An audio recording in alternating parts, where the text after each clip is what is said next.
महायुतीकडून राज्यसभेसाठी 4 उमेदवार जाहीर झाले आहेत। भाजपकडून अशोक चव्हाण, मेधा कुलकर्णी, अजित गोपछडे यांना उमेदवारी जाहीर करण्यात आली आहे, तर शिंदेंच्या शिवसेनेकडून मिलिंद देवरांना राज्यसभेची उमेदवारी जाहीर करण्यात आली।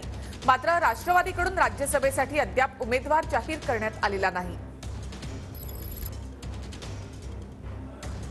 तर महाराष्ट्रामधून 6 जागांसाठी राज्यसभेचे उमेदवार जाहीर करण्यात आले।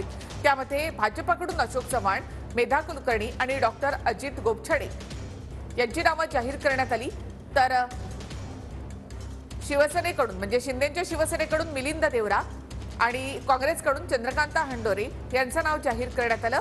अजित पवार गटाकडून म्हणजे राष्ट्रवादीकडून अद्याप कोणतेही नाव जाहीर करण्यात आलेलं नाही।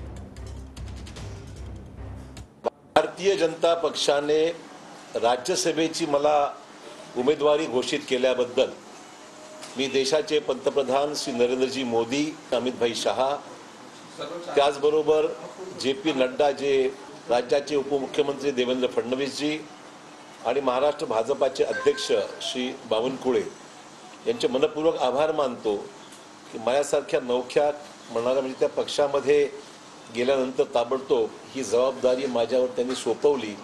हा माझ्यावर टाकलेला फार मोठा विश्वास आहे। माझे शब्द अपुरे पडतायत, मी त्यांना मनापासून धन्यवाद व्यक्त करतो। खूप आनंद, खूप समाधान, छान वाटतंय की पक्षाने मला ही संधी दिली। पक्षाने हा जो विश्वास माझ्यावर दाखवला आणि पुन्हा एकदा काम करण्याची संधी दिली, त्याबद्दल मी मनपूर्वक कृतज्ञ आहे। पक्षातल्या सगळ्या वरिष्ठांच्याकडे, वरिष्ठांच्या प्रती मी अत्यंत मनपूर्वक कृतज्ञ आहे, आभार व्यक्त करते। माझ्याकडे पद असो किंवा नसो, मला ज्या गोष्टी पटतात त्याच्यावर मी बोलते, ज्या गोष्टी पटत नाहीत त्याच्यावर मी हे नाही पटलं म्हणून बोलते। महाराष्ट्राच्या विधिमंडळात असलो किंवा संसदेचा भाग असलो तरी पुणे हे माझं माहेरघर आहे आणि त्यामुळे पुण्यातल्या विषयांमध्ये लक्ष घातलं जाणार नाही असं तर नक्कीच नाही होणार। एका बाजूला तुम्हाला असं बाजूला ठेवलं जातंय असं दिसत असलं तरी जास्त दुःख झालं का माझ्यापेक्षा जास्त? तर मेधा कुलकर्णी राज्यसभेच्या उमेदवार आहेत, त्यांच्या संदर्भातली आपण माहिती ग्राफिक्सच्या माध्यमातून बघूयात। पुण्यातील कोथरूड विधानसभा मतदारसंघाचं त्यांनी प्रतिनिधित्व केलंय।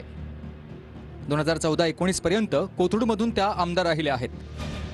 2021 मध्ये भाजपच्या महिला मोर्चाच्या राष्ट्रीय उपाध्यक्षपदी त्यांची निवड झाली होती। भाजपच्या महिला आघाडीमधील नेत्यांपैकी मेधा कुलकर्णी प्रमुख आहेत। महिला मोर्चाच्या कार्यकारिणीवर निवड झालेल्या त्या एकमेव पदाधिकारी आहेत। पुणे महापालिकेत 2 वेळा नगरसेविका म्हणून त्या निवडणूक जिंकल्या होत्या।